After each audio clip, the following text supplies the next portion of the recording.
Well, joining me now is Chris Roebuck, an economist and a visiting professor at Cass Business School. Thank you very much for joining us here at TRT World and coming in.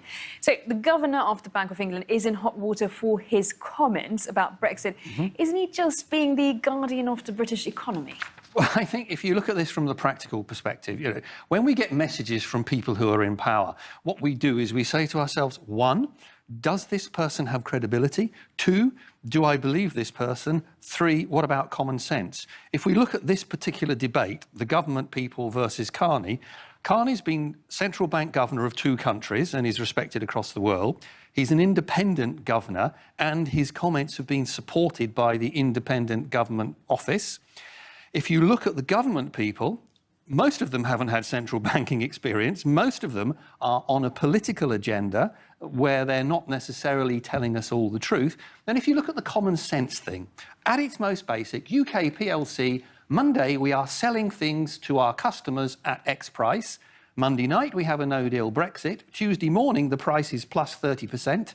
Are they going to keep coming back? Probably not. So he called it would result in an instant shock to the UK economy. And do you think that's a reasonable statement? Absolutely, because there are certain things that come across on a short-term lead time basis in terms of food and the other things he mentioned, and that if we have a no deal, there will be immediate tariffs of different levels on different things. It's also not just relevant for things that are coming into the country to be consumed, it's also relevant to a significant proportion of things like car manufacturing parts that go in, are then developed, then go out to be completed elsewhere. Then we would all ask the question to ourselves, really, if it's going to affect that much, how much of an effect would it have on a day-to-day basis in our ordinary lives with food and fuel? Well, certainly the government's no-deal plans are building up. But the problem is that if there is a no deal, we are effectively overnight severing our economic relationship on the previous terms with our main trading partner. And in any situation, it is likely to produce a significant shock to the system. And we know that in this particular case, if you look at what the government's saying versus what Carney's saying, we're getting to a point where we're having ideology over reality. And that, I think, is the danger.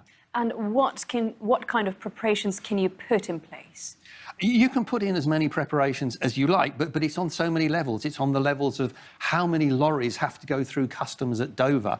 It's on the level of the speed with which things need to move through the system. So, for example, car parts need to be fast, but not as fast as fresh food.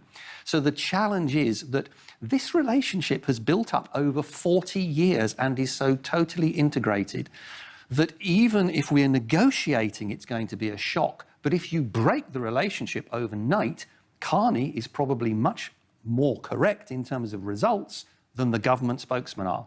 Well, we do have to wrap it up here, but thank you very much for coming in and for that insight, Chris Roebuck. Thank you.